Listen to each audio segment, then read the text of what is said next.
Hello student, I am Dr. Monica Agrawal. Welcome back to my YouTube channel Easy Management Classes.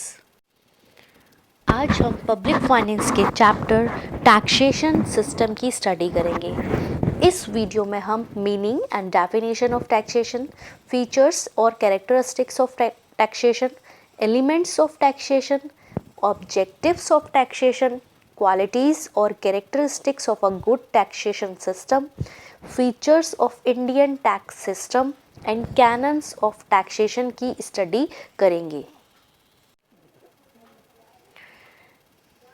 Introduction. जैसा कि हम जानते हैं कि जो गवर्नमेंट है अपनी पब्लिक एक्सपेंडिचर्स को इनकर्ड करने के लिए, उनको मीट करने के लिए वो पब्लिक रेवेन्यू जनरेट करती है, पब्लिक रेवेन्यू अर्न करती है। तो पब्लिक रेवेन्यू वो रेवेन्यू होता है जो गवर्नमेंट हमसे अर्न करती है। ठीक है, वो डिफरेंट सोर्सेज ऑफ रेवेन्यू हो सकते हैं।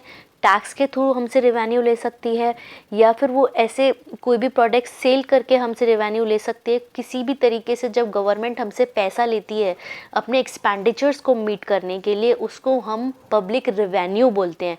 ये रेवेन्यू टू टाइप्स के होते हैं, earn revenue and earn revenue. Earn revenue कौन से होते हैं? जिन पर कॉन्ट्रैक्चुअल ऑब्लिगेशन होता है पेई का। ठीक है, कॉन्ट्रैक्चुअल ऑब्लिगेशन होता है। ये कौन कौन से हो सकते हैं? रेंट हो सकता है, लॉयल्टीज हो सकती हैं, sales of forest product, commercial revenue like profit of public sector enterprises and public utility services. These are the earn revenue. ठीक है, पब्लिक यूटिलिटी सर्विसेज जो हमें गवर्नमेंट कोई भी सर्विस प्रोवाइड कर रही है उसके बदले में जो हमसे पैसा लेती है, फीस लेती है, वो क्या हो गए? हम अर्न रेवेन्यू हो गया। फॉरेस्ट का कोई प्रोडक्ट सेल किया गवर्नमेंट ने, उस पर जो से प्रॉफिट है वो इसका अर्न रेवेन्यू हो गया। ठीक है, अनअर्न रेवेन्यू कौन से होते हैं? जिन पर गवर्नमेंट का कोई contractual obligation without any contractual obligation to the payee का कोई कॉन्ट्रैक्चुअल ऑब्लिगेशन नहीं होता। जैसे टैक्स आपको देना ही देना है, लीगल तौर पर आपको टैक्स देना है। फाइन्स जो हैं आपको देने हैं, अगर आपने कोई भी रूल्स को तोड़ा है तो आपको फाइन देना ही पड़ेगा। स्पेशल असेसमेंट लेवाए जो गवर्नमेंट हम पे इम्पोज करती है उस पर भी हमें देना ही पड़ेगा। स्टेट गिफ्ट्स एंड ग्रांटेड, ये क्या है? हमारे अनअर्न्ड रेवेन्यू है। अब हम सबसे पहले टैक्सेशन सिस्टम में टैक्स की स्टडी करेंगे कि what is tax and what is the definition of tax. Tax क्या है? Tax is a compulsory payment by the citizens to the government to meet the public expenditure. Tax क्या है? एक compulsory payment है by the citizen. जो citizens, जो हमारी country के अंदर सिटीजन्स हैं, जो पीपल्स हैं, जो हमारी कंट्री के अंदर लोग रहते हैं, उन्हें टैक्स देना होता है। किसको देना होता है? गवर्नमेंट को देना होता है। क्यों देना होता है? क्योंकि पब्लिक एक्सपेंडिचर मीट कर पाए गवर्नमेंट। तो क्या हुआ? ये फर्स्ट पॉइंट क्या हुआ इसका? ये it is a compulsory payment by the citizens to the government. It legally imposed by the government on the taxpayer and in no case taxpayer can deny to pay tax to the government. ये क्या है? Legally impose किया जाता है। ठीक है, legally तौर पर आप जानते हो इसके रूल्स एंड रेगुलेशंस बनाए जाते हैं गवर्नमेंट के थ्रू, इसीलिए इसको लीगल ऑब्लिगेशन बोला जाता है। और गवर्नमेंट लीगली तौर पर टैक्स वसूलती है टैक्स पेयर से। और वो टैक्स पेयर कौन होते हैं? हमारे सिटीजन्स होते हैं। ठीक है, और कोई भी इसको डिनाई नहीं कर सकता। तो हमने टैक्स की डेफिनेशन क्या पढ़ी? टैक्स क्या है? कंपल्सरी पेमेंट है by the citizens to the government to meet the public expenditure. जो क्या किया जाता है? लीगली इम्पोज्ड किया जाता है गवर्नमेंट के through on the tax pair. तो टैक्स कैन बी डायरेक्ट और इनडायरेक्ट, इधर एन लगा लीजिएगा। टैक्स कैन बी डायरेक्ट और इनडायरेक्ट। डायरेक्ट टैक्सेस कौन से होते हैं? इनकम टैक्स, जिस पर लगाया जा रहा है उसी से ही वसूला जा रहा है, उसको हम डायरेक्ट टैक्स बोलते हैं। और इनडायरेक्ट टैक्स वो टैक्सेस होते हैं जिस पर लगाया जा रहा है वो अपना टैक्स आगे शिफ्ट कर देता है, उससे न वसूल कर दूसरे से वसूला जाता है। आगे हम इनकी भी स्टडी करेंगे। Wealth tax, gift tax, these are the direct taxes. Indirect tax कौन से होते हैं? GST, sales tax, excise duty, custom duty etcetera. Excise duty क्या होती है? प्रोडक्शन जब हम करते हैं तो प्रोडक्शन के जो काम है उस पर जो टैक्स लगता है उसको हम एक्साइज ड्यूटी बोलते हैं। जब हम अपना प्रोडक्ट, तो इनडायरेक्ट टैक्सेस कौन से होते हैं हमारे? GST, sales tax, excise duty, custom duty etcetera are the example of indirect tax. According to Etnol Morant, a tax is a compulsory payment made by a person of a firm to a government without reference to any benefit the payer may derive from the government। हम जो tax दे रहे हैं उसके लिए हमें कोई individually कोई भी प्रॉफिट नहीं हो रहा है, कोई भी हमें बेनिफिट नहीं हो रहा है, उसके बाद भी हमें ये कंपलसरी पेमेंट है जो हमें करना होता है गवर्नमेंट को। नेक्स्ट आते हैं features of characteristics of tax. Features और कैरेक्टरिस्टिक्स ऑफ टैक्स। फर्स्ट क्या है इसका? Compulsory payment. आपने देखा टैक्स क्या है? कंपलसरी पेमेंट है, आप इसको डिनाई नहीं कर सकते, आपको टैक्स देना ही देना है, ठीक है। It has to be paid by every person in some way और the other. If government imposed a tax upon a person, he has to pay it even against his wish। वो नहीं चाहता है तब भी उसको पेमेंट करना ही करना है। हर एक इंडिविजुअल की, हर एक सिटीज़न की रिस्पॉन्सिबिलिटी बनती है कि वो टैक्स को पे करे, चाहे उसकी कैसी भी सर्कमस्टांसेस हो, वो उसे एस्केप नहीं कर सकता। तो टैक्स क्या है? एक कंपलसरी पेमेंट है।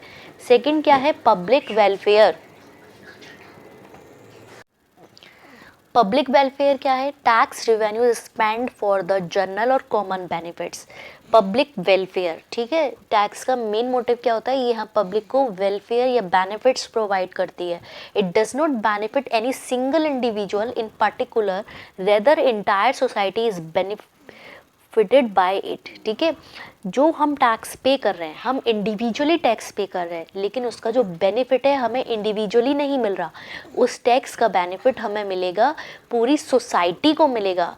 एक पर्टिकुलर इंडिविजुअल को वो बेनिफिट ना मिलकर पूरी जब सोसाइटी को बेनिफिट मिलता है उसे पब्लिक वेलफेयर बोलते हैं।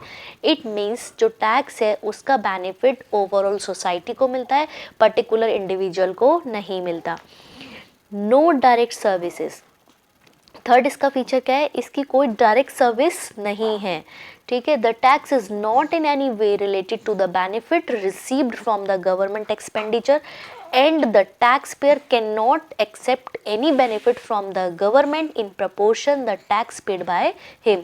कि जो इनकम हम अर्न कर रहे हैं उसका जो एक पार्ट हम टैक्स के रूप में पे कर रहे हैं, उस प्रपोर्शन पे हमें कोई बेनिफिट नहीं हो रहा है, कोई इंडिविजुअली बेनिफिट नहीं हो रहा है, कोई डायरेक्ट बेनिफिट नहीं हो रहा है, ठीक है। तो इसके लिए क्या है? हमें टोटली ओवरऑल सोसाइटी को बेनिफिट हो रहा है। For example, the major proportion of the revenue collected from road tax और petrol tax is spend on the repair and upkeeping of road. तो जो मेजर प्रपोर्शन है, हम जब कहीं जाते हैं तो टोल टैक्स देते हैं, तो वो इंडिविजुअली देते हैं हम, हर एक बंदा जब जाता है तो वो टैक्स देता है, लेकिन उसका यूज़ कहाँ होता है, ठीक है। तो जो उसका हमें बेनिफिट कहाँ मिल रहा है? पूरी जो रोड्स को रीकीपिंग की जा रही है। तो नो डायरेक्ट सर्विस यानी कि जो हम रोड का जो बनाते हैं गवर्नमेंट, उसका हमें कोई इंडिविजुअली तो बेनिफिट नहीं हो रहा है, हमको सिर्फ बेनिफिट हो रहा है कि हमें रोड्स बने बनाए मिल रहे हैं। No proportionate relation between the tax and the benefit, ठीक है। जितने प्रपोर्शन में हम टैक्स पे करते हैं उसका कोई रिलेशन नहीं है हमारे बेनिफिट से, ठीक है। जितने प्रपोर्शन में हम टैक्स पे कर रहे हैं अपनी इनकम का, उसका कोई रिलेशन नहीं है, कोई स्पेशल बेनिफिट्स नहीं है हमारे टैक्स पे करने का।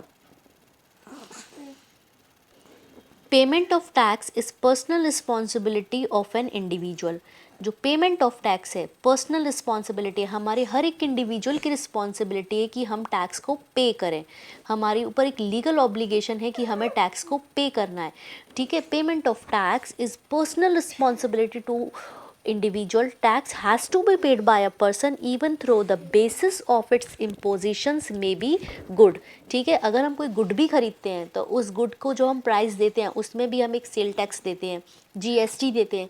तो हर एक पर्सन की, हर एक इंडिविजुअल की इंडिविजुअली रिस्पॉन्सिबिलिटी बनती है कि हम टैक्स को पे करें। लीगल प्रोसीजर, ये तो सभी को पता है कि टैक्स पे करना एक लीगल प्रोसीजर है जो एक रूल्स एंड रेगुलेशंस के थ्रू पे किया जाता है। तो मेन फीचर्स और कैरेक्टरिस्टिक्स ऑफ टैक्स क्या हुए कि कंपलसरी पेमेंट है, ये पब्लिक वेलफेयर के लिए होता है, नो डायरेक्ट सर्विस कोई प्रोवाइड की जाती है, इससे हमें कोई डायरेक्ट सर्विस प्रोवाइड नहीं की जाती है, no proportionate relationship between tax and the benefit, payment of tax is personal responsibility of an individual and legal procedure. Next आते हैं elements of a tax. Elements क्या हैं हमारे टैक्स के, मेजर एलिमेंट्स ऑफ टैक्स। ठीक है, major elements of tax क्या है, tax is a compulsory contribution. First इसका एलिमेंट क्या है, it is a compulsory contribution if the tax payer has attend the condition for impositions of tax has laid down in the law. ठीक है, law के according हमें tax का payment करना ही करना है, टैक्स हमें देना ही देना है, it is a compulsory contribution. Second है, taxes are imposed by the government only. Tax कौन लेता है, ओनली गवर्नमेंट लेती है, कोई भी पर्सनल इंडिविजुअल, कोई भी पर्सनल इंस्टीट्यूशन, कोई भी पर्सनल बैंक, कोई भी फाइनेंशियल एजेंसी हमसे टैक्स नहीं लेती है। टैक्स सिर्फ इम्पोज किया जाता है गवर्नमेंट के थ्रू। नेक्स्ट आता है, tax is the payment of, in the payment of a tax the element of sacrifice involve. यहाँ पर हम क्या करते हैं, सेक्रीफाइस करते हैं, अपनी इनकम का एक पार्ट गवर्नमेंट को देते हैं, तो इट मीन्स हम सेक्रीफाइस करते हैं। द टैक्स पेयर पे the tax for the general interest of the community. क्योंकि हमें इसमें कोई इंडिविजुअली बेनिफिट नहीं हो रहा है, इसीलिए हम इसको क्या बोलेंगे, सेक्रीफाइस इज़ इन्वॉल्व। इसमें हमारा सेक्रीफाइस है कि हम टैक्स पे कर रहे हैं और पूरी कम्युनिटी को एक बेनिफिट प्रोवाइड कर रहे हैं। The aim of tax is the element of sacrifice as a whole. Tax revenue is incurred for the welfare of the community as whole. ठीक है, जो सेक्रीफाइस है वो इंडिविजुअल करता है, लेकिन उसका बेनिफिट किसको हो रहा है, ओवरऑल सोसाइटी को हो रहा है, and not of a particular section of the community at one hand and removing disparities of income on the others. Next आते हैं, the benefits is not the condition of the payment of tax. Tax are exacted because they are compulsory and public expenditure is done for the common benefit and the benefit may not be in proportion of the payment of tax. ये हम शुरू से ही पढ़ते आ रहे हैं कि जो हम टैक्स पे कर रहे हैं वो कंपलसरी पेमेंट है, इसका जो एक्सपेंडिचर है, पब्लिक एक्सपेंडिचर है, वो कॉमन बेनिफिट्स के लिए यूज़ किया जाता है। जब गवर्नमेंट टैक्स को इकट्ठा कर लेती है तो वो एक पब्लिक एक्सपेंडिचर करती है, उसका बेनिफिट किसको होता है, ओवरऑल कम्युनिटी को होता है, ओवरऑल सोसाइटी को होता है, इसका कॉमन इंटरेस्ट होता है, पूरी कम्युनिटी इसका वेलफेयर उठाती है, पूरी कम्युनिटी इसको फ़ायदा उठाती है।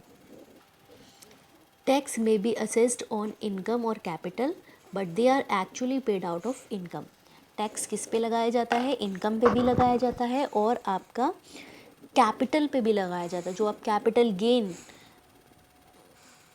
करते हो उस पर भी टैक्स लगता है, लेकिन ये चुकाया का कैसे जाता है, आपकी इनकम के थ्रू, आपका जो इनकम का पार्ट है उसके थ्रू ही आप टैक्स पे करते हो।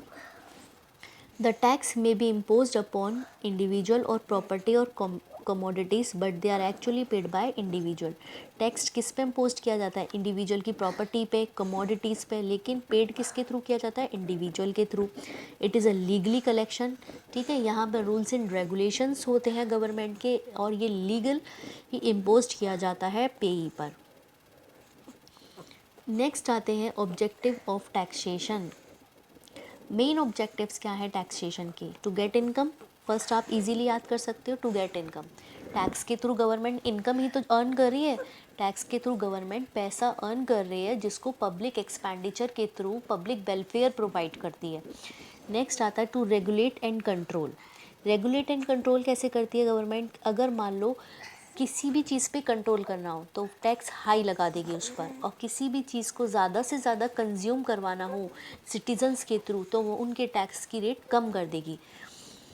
ठीक है, for example in order to control और prohibit the consumption of liquid, जब लिक्विड की कंजम्पशन को कम करना होता है गवर्नमेंट को, जो इंटॉक्सिकेंट्स होते हैं उनको कम करना होता है पब्लिक के साथ, तो उस पर हैवी टैक्सेस इम्पोज किए जाते हैं। जैसे सिगरेट हुआ, तंबाकू हुआ, और जो हार्ड ड्रिंक्स होते हैं उन पर टैक्सेस हाई लगाए जाते हैं क्योंकि उन पर गवर्नमेंट कंट्रोल कर सके। ठीक है, allocation of resources, changes in the allocation of resources is another objective of taxation. If government want to withdraw the resources from the production of luxurious and utilize the same for producing more of necessities, it is impose heavy taxes on luxuries and remove taxes from necessities. ठीक है, allocation of resources क्या हुआ कि जब luxuries चीज़ें क्या हैं उन्हें रिच लोग परचेज करते हैं तो उस पर हैवी टैक्सेस लगाए जाते हैं क्योंकि उनकी इनकम भी ज़्यादा है। लेकिन जो नेसेसिटीज़ है हमारी, नेसेसिटीज़ क्या है हमारी, फूड, क्लॉथ्स, ठीक है, इन पर क्या होते हैं, टैक्सेस को रिमूव किया जाता है ताकि सब लोग उस चीज़ को ख़रीद पाएँ, हर सिटीज़न उसको परचेज़ कर पाए। तो एलोकेशन ऑफ रिसोर्सेज, जो चीज़ें एलोकेट करनी है सिटीज़न को उस पर टैक्सेस कम लगाए जाते हैं, और जो चीज़ें हर कोई नहीं खरीद सकता, एक कम्युनिटी ही खरीद सकते हैं, रिच पीपल ही खरीद सकते हैं, वहाँ पर क्या किया जाता है, टैक्सों को हाई लगाया जाता है। नेक्स्ट आते हैं reduction of inequality. Reduction of inequality कैसे कि यहाँ पर टैक्स जो है, जो हाई इनकम ग्रुप होता है उस पर हाई लगाया जाता है और जो लो इनकम ग्रुप होता है उस पर लो टैक्स लगाया जाता है। प्रोग्रेसिव मेथड के थ्रू टैक्स लगाए जाते हैं ताकि जो इनइक्वलिटी है हमारी कंट्री में उसको रिड्यूस किया जा सके। इनइक्वलिटी का मतलब है कि जो सेक्रीफाइस है टैक्स का, जो हम करते हैं, टैक्स देकर हम सेक्रीफाइस करते हैं, वो सेक्रीफाइस इक्वल हो सबका। ऐसा ना हो कि कोई ज़्यादा टैक्स के दे रहा है और कोई कम दे रहा है जिसकी वजह से इनइक्वलिटी इंक्रीज़ हो जाए। उस इनइक्वलिटी को रिड्यूस करने के लिए भी टैक्स लगाए जाते हैं। इकोनॉमिक डेवलपमेंट तो ऑब्वियसली होगा ही। जब गवर्नमेंट टैक्स अर्न करती है तो वो हमारी पब्लिक वेलफेयर के लिए यूज़ करती है, एक्सपेंडिचर करती है, कंजम्पशन पैटर्न को इंक्रीज़ करने के लिए वो टैक्सेस लगाती है, तो उसको हम क्या कहेंगे, इकोनॉमिक डेवलपमेंट के लिए भी गवर्नमेंट टैक्स को यूज़ करती है। Control over prices, another objective of taxation is to control rise in price. One of the causes of price rise is the expansion of the supply of money. When there is more money with the people, there is more demand and hence rise in price. ठीक है, जब citizens की income high हो जाती है तो वो high consumption करेंगे, हाई डिमांड करेंगे चीज़ों की, जिससे क्या होगा, प्रोडक्शन कम रह जाएगा, डिमांड इंक्रीज़ होगी तो प्राइस क्या होंगे, राइज़ हो जाएंगे। हमने प्राइस इलास्टिसिटी ऑफ डिमांड में भी पढ़ा था, जब डिमांड हाई होती है तो प्राइस बढ़ा दिए जाते हैं, जब डिमांड बढ़ती है तो प्राइस कम हो जाते हैं। ठीक है, यहाँ पर क्या है कि जो ज़्यादा से ज़्यादा मनी आएगी लोगों पे तो डिमांड ज़्यादा करेंगे, डिमांड ज़्यादा करेंगे तो हमें प्राइस इंक्रीज़ करने पड़ेंगे चीज़ों के, ताकि हम प्राइस पर कंट्रोल कर पाए, ताकि हम जो एक्सपेंशन हो रहा है उस पर हम कंट्रोल कर पाए, सप्लाई ऑफ मनी पर कंट्रोल कर पाए। नेक्स्ट आते हैं क्वालिटीज़ और characteristics of a good taxation system. According to Professor Marscroft, principles and qualities of taxation given by किसके थ्रू गिवन बाय, मैस्ग्रो ने दिए थे। फर्स्ट है इक्विटेबल। इक्विटेबल कैसे, डिस्ट्रीब्यूशन, फर्स्ट आता है equitable, distribution of the burden tax should be equitable to all people. Taxation systems should be such that every individual is able to contribute a fair share to it. ठीक है, जो tax का burden है वो हर एक individual पर equally होना चाहिए, इक्विटेबल होना चाहिए। जो कंट्रीब्यूशन है इंडिविजुअल का वो इक्वल होना चाहिए, हर एक बंदे का कंट्रीब्यूशन इक्वल होना चाहिए। अब आते हैं minimum interface. The government should impose such tax as cause minimum interface interference in the economic decision of people. Excess burden taxes should be minimized. ठीक है, हमें जो excess burden है टैक्स का वो क्या करना है, मिनिमाइज करना है। थर्ड है check on the inefficiency of private sector. इसके थ्रू क्या होगा कि हम जो इनएफिशिएंसी है प्राइवेट सेक्टर की वो भी चेक करते हैं। Tax system should be designed such that the private sector may not utilize to its services selfish motive and thus deceives the tax authority। ठीक है, इट मीन्स कि कोई भी अपनी सेल्फिश मोटिव को यूटिलाइज ना कर पाए, इस वजह से भी हम टैक्स लगाते हैं। ऐसा होना चाहिए हमारा टैक्स सिस्टम जो प्राइवेट सेक्टर को कंट्रोल कर पाए। नेक्स्ट आता है to achievement of growth objective. Taxation systems should be compatible with the objectives of fiscal policy, that is to say stabilization, economic development। ठीक है, जो टैक्सेशन सिस्टम कैसा होना चाहिए हमारा, उसकी गुड क्वालिटी क्या है कि हम ग्रोथ ऑब्जेक्टिव को अचीव कर पाएँ। नेक्स्ट आता है सिंपल एंड क्लियर। जो हमारा टैक्स सिस्टम है वो बहुत सिंपल होना चाहिए ताकि हर एक कॉमन पर्सन उसको इजीली समझ पाए और इजीली टैक्स को पे कर पाए। Less expensive. टैक्स का जो सिस्टम है कम से कम एक्सपेंसिव होना चाहिए। जो कलेक्शन ऑफ टैक्स है उसमें एक्सपेंसेस कम होने चाहिए, क्योंकि अगर ज़्यादा एक्सपेंसेस होंगे तो क्या होगा, टैक्स का कोई बेनिफिट ही नहीं मिलेगा जब हम ज़्यादा एक्सपेंसेस कर देंगे। Maximum social benefits. Maximum social benefits का मतलब है कि जो हम टैक्स ले रहे हैं उसका बेनिफिट ज़्यादा से ज़्यादा सोसाइटी को हो। ठीक है, in a good taxation system taxes should be used to provide public utility services. In other words, the taxation should not be treated as an instrument of raising revenue only, but an instrument for attaining certain social objectives also, such redistribution of wealth and thereby reducing inequalities of income। ठीक है, social benefits क्या है कि government जब tax ले तो उसका कोई ऐसा बेनिफिट नहीं हो, सिर्फ रेवेन्यू जनरेट करना उसका मोटिव नहीं हो, बल्कि पब्लिक को ज़्यादा से ज़्यादा बेनिफिट्स देने का मोटिव हो, ज़्यादा से ज़्यादा पब्लिक वेलफेयर प्रोवाइड करें और जो इनइक्वलिटीज़ हैं इनकम की उसको रिड्यूस कर पाए। ठीक है, इसको हम क्या बोलते हैं कि मैक्सिमम सोशल बेनिफिट्स मिले हमें टैक्स सिस्टम से, ऐसा टैक्स सिस्टम होना चाहिए। Based on cannons of taxation.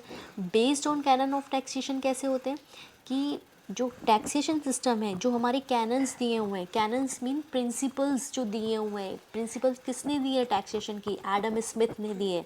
ये आपसे ऑब्जेक्टिव में पूछा जा सकता है कि टैक्सेशन के कैनन्स किसने दिए हैं, तो आप बोलोगे एडम स्मिथ ने दिए। तो वो कैसे होने चाहिए, कैनन्स को ध्यान में रखते हुए टैक्सेशन सिस्टम को बनाया जाना चाहिए। Build in flexibility. फ्लैक्सिबिलिटी होनी चाहिए इसमें कि अगर सिचुएशन आने पर हम इंक्रीज़ और डिक्रीज़ कर पाएँ, ताकि जो रेट ऑफ टैक्स है are modified as per need in such a way that without adversely affecting the economy system revenue requirements are fulfilled. ठीक है, हमारा जो टैक्सेशन सिस्टम है वो किसी पर भी एडवर्सली इफ़ेक्ट ना करे, ऐसा हमारा टैक्सेशन सिस्टम होना चाहिए।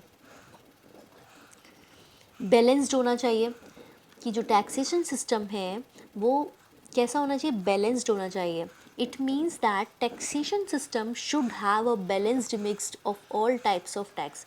ठीक है, जितने भी डिफरेंट टैक्सेस के हम टाइप्स पढ़ेंगे, जैसे प्रोग्रेसिव टैक्स है, प्रोपोर्शनल टैक्स है, रिग्रेसिव टैक्स है, इन सब का मिक्सचर होना चाहिए। प्रोग्रेसिव टैक्स, प्रोपोर्शनल टैक्स, ये सारी चीज़ें हम आगे स्टडी करेंगे।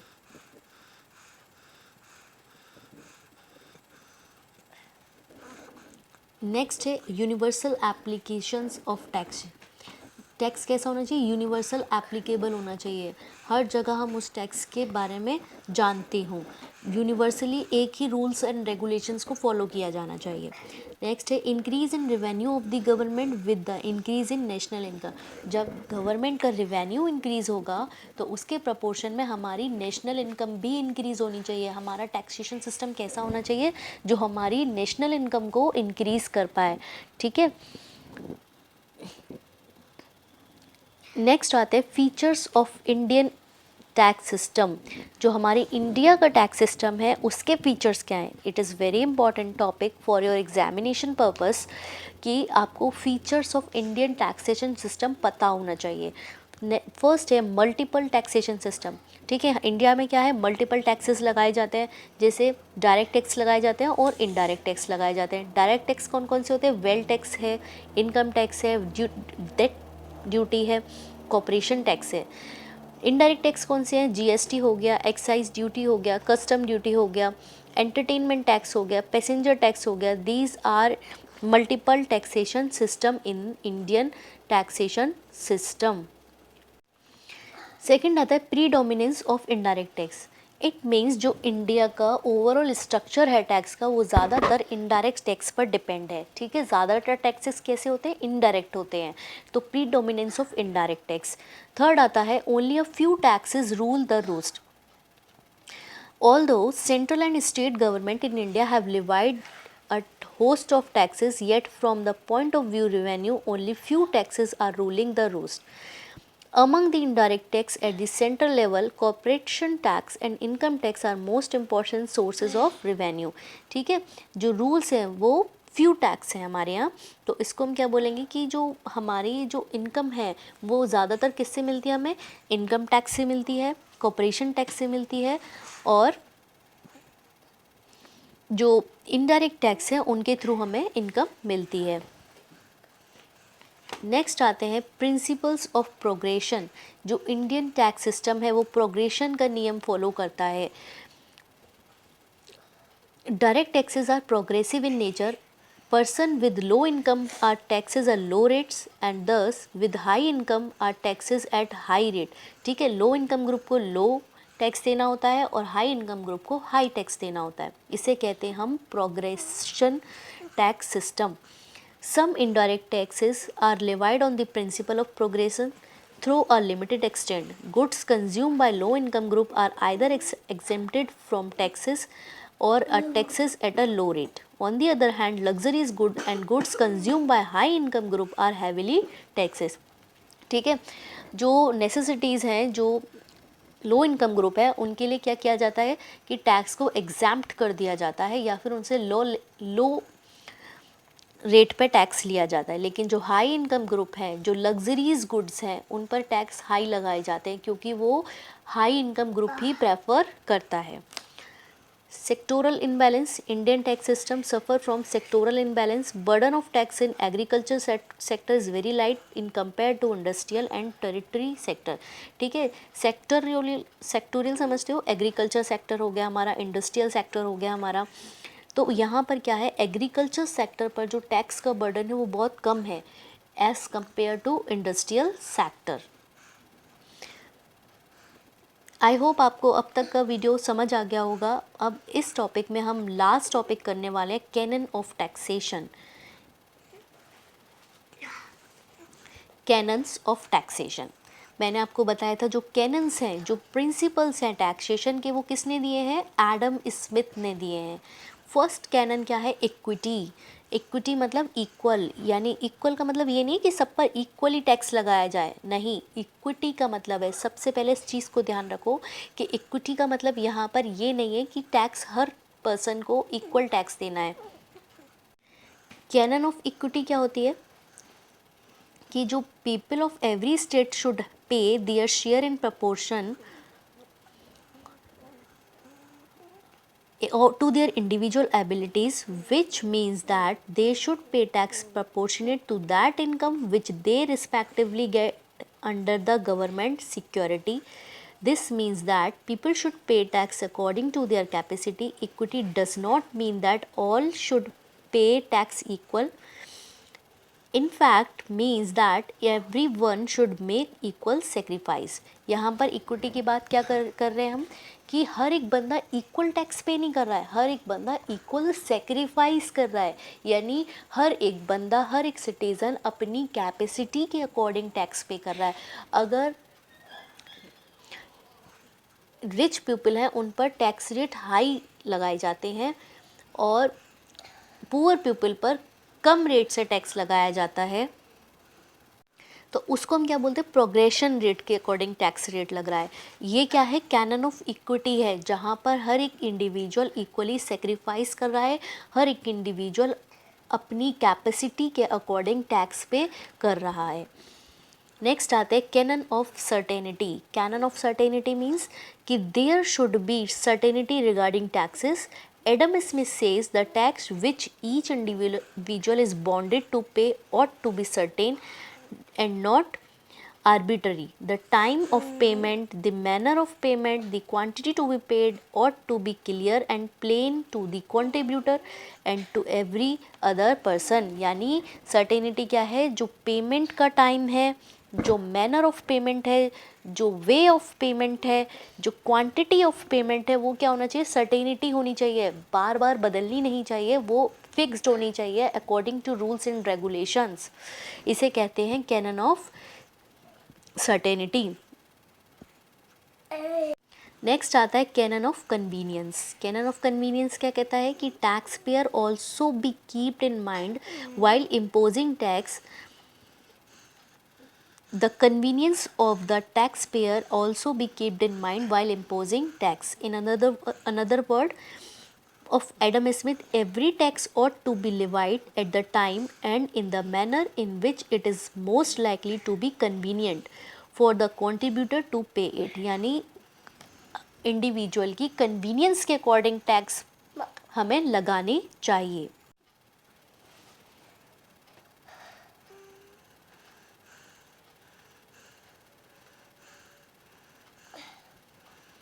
नेक्स्ट आता है canon of economy. According to this canon the cost of tax collection should be lowest possible. जो कैनन है वो कैनन है, इस कैनन के अकॉर्डिंग जो टैक्स कलेक्शन है वो लोएस्ट पॉसिबल रेट होना चाहिए। Tax system should not be much expensive. जो टैक्स है वो एक्सपेंसिव नहीं होना चाहिए, ठीक है। अगर ज़्यादा एक्सपेंसिव होगा तो उससे क्या होगा कि हमें कोई प्रॉफिट नहीं होगा, गवर्नमेंट को उसके एक्सपेंडिचर्स पर कोई फ़र्क नहीं पड़ेगा। अनदर कैनन्स क्या हैं, ये तो मेजर कैनन हो गए। मेजर कैनन कौन कौन से हो गए हमारे, canon of equity, cannon of certainty, canon of economy and canon of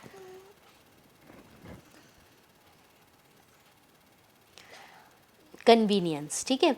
अब आते हैं अदर कैनन्स कौन से, इलास्टिसिटी होनी चाहिए हमारे कैनन में। जो हमारा जो टैक्स सिस्टम है उसमें क्या होनी चाहिए, इलास्टिसिटी होनी चाहिए। Tax system should be elastic enough to recover additional revenue so as to cope with additional expenditure to the government. तो जो एडिशनल रेवेन्यू दे पाए, यानी इलास्टिसिटी होनी चाहिए अकॉर्डिंग टू दिस कैनन। जो हमारा टैक्स सिस्टम है वो इलास्टिक होना चाहिए, हमें इंक्रीज़ आगे जाके जैसे जैसे हमारा टाइम निकले वैसे वैसे हमारा रेवेन्यू भी एडिशनली बढ़ता जाना चाहिए। Cannon of productivity, it means that taxation should be few in number yield large revenue. यानी जो टैक्स देने वाले हैं वो फ्यू होने चाहिए और जो उनका टैक्स है वो ज़्यादा से ज़्यादा होना चाहिए, ताकि जो टैक्सेशन सिस्टम है does not adversely affect trade and industry and there should be possibility of large revenue in future, ठीक है। इस कैनन के अकॉर्डिंग क्या होना चाहिए कि ज़्यादा से ज़्यादा हमें टैक्स मिलना चाहिए। कैनन ऑफ वेराइटी, तो वेराइटी का मतलब क्या है, डिफरेंट डिफरेंट टैक्सेस हमारी कंट्री में होने चाहिए, वैरायटी ऑफ टैक्सेस होने चाहिए जो हर सिटीज़न को किसी ना किसी तरीके से हम टैक्स को ले पाए। देखिए इनकम टैक्स हम देते ही हैं, सेल टैक्स हम देते ही हैं, जीएसटी हम देते हैं, तो डिफरेंट डिफरेंट टैक्सेस लगाए जाने चाहिए ताकि हम डिफरेंट डिफरेंट तरीके से रेवेन्यू को अर्न कर पाएँ। कैनन ऑफ सिंप्लिसिटी, जो टैक्स सिस्टम है शुड बी सिंपल, वो सिंपल होना चाहिए ताकि कॉमन पीपल उसको अच्छे से समझ पाएँ। कैनन ऑफ डिज़ायरेबिलिटी, टैक्स सिस्टम कैसा होना चाहिए, एक ऐसा टैक्स सिस्टम होना चाहिए कि हर एक बंदा टैक्स पे करने के लिए तैयार हो। No tax should be imposed with a wrong motive, जो हमारा टैक्स सिस्टम है किसी भी रॉन्ग मोटिव से यूज़ नहीं किया जाना चाहिए। टैक्सेशन कैसा होना चाहिए, फ्लैक्सिबल होना चाहिए ताकि टाइम टू टाइम हम उसमें नेसेसरी के अनुसार चेंजेस कर पाएँ। कैनन ऑफ फ्लैक्सिबिलिटी क्या कहता है, taxation should be flexible in nature. Cannon of popularity क्या है कि जो टैक्स सिस्टम है वो पॉपुलर होना चाहिए। There is no opposition toward their payment, ताकि कोई भी टैक्स को क्या नहीं कर पाए, टैक्स को अपोजिशन नहीं कर पाए। कैनन ऑफ ब्यूएंसी, ब्यूएंसी क्या कहते हैं कि ऑटोमेटिकली टैक्सेशन सिस्टम ऐसा होना चाहिए जो हमारी नेशनल इनकम को इंक्रीज़ कर पाए। Automatically tax system goes on increasing automatically along with the increase in national income. हमारा टैक्स सिस्टम कैसा होना चाहिए, नेशनल इनकम को इंक्रीज करने वाला। कैनन ऑफ कोऑर्डिनेशन, कोऑर्डिनेशन कैसे, कोऑर्डिनेशन के अकॉर्डिंग जो सेंट्रल गवर्नमेंट है, जो स्टेट गवर्नमेंट है, जो लोकल अथॉरिटीज़ है, उनके बीच में कोऑर्डिनेशन होना चाहिए। ठीक है, ये हमारे टैक्स के कैनन्स थे। अदर कैनन्स थे जो थे हमारे canon of elasticity, canon of productivity, canon of variety, canon of simplicity, canon of desirability, canon of flexibility, canon of popularity, canon of buoyancy, canon of coordination. I hope आपको taxation system बहुत अच्छे से समझ आ गया होगा। अगर ये video आपको अच्छा लगे तो इस चैनल को लाइक, शेयर एंड कमेंट्स करें और इस चैनल को सब्सक्राइब करें। अगर इस चैप्टर में आपको कोई भी प्रॉब्लम आए तो आप मुझसे कमेंट सेक्शन में पूछ सकते हैं। Thank you so much everyone, have a nice day.